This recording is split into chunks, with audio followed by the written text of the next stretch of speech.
The oracle of the word of Yahweh concerning Israel. Thus declares Yahweh, who stretches out the heavens, lays the foundation of the earth, and forms the spirit of man within him. Behold, I am going to make Jerusalem a cup that causes reeling to all the peoples all around. Now the one in siege against Jerusalem will also be against Judah. But it will be in that day that I will make Jerusalem a heavy stone for all the peoples. All who heave it up will be severely injured.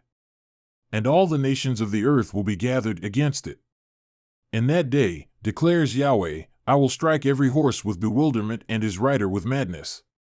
But I will open my eyes to watch over the house of Judah, while I strike every horse of the peoples with blindness. Then the clans of Judah will say in their hearts, a strong support for us are the inhabitants of Jerusalem through Yahweh of hosts, their God.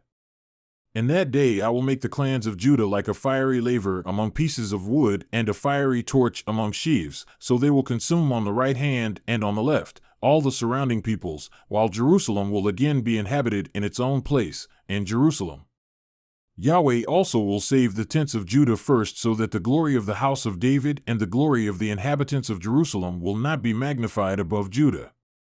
In that day Yahweh will defend the inhabitants of Jerusalem, and the one who stumbles among them in that day will be like David, and the house of David will be like God, like the angel of Yahweh before them.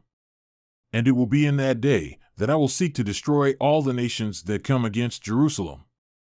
And I will pour out on the house of David and on the inhabitants of Jerusalem the spirit of grace and of supplication, so that they will look on me whom they have pierced, and they will mourn for him, as one mourns for an only son, and they will weep bitterly over him like the bitter weeping over a firstborn. In that day there will be great mourning in Jerusalem, like the mourning of Hadadrimmon in the plain of Megiddo.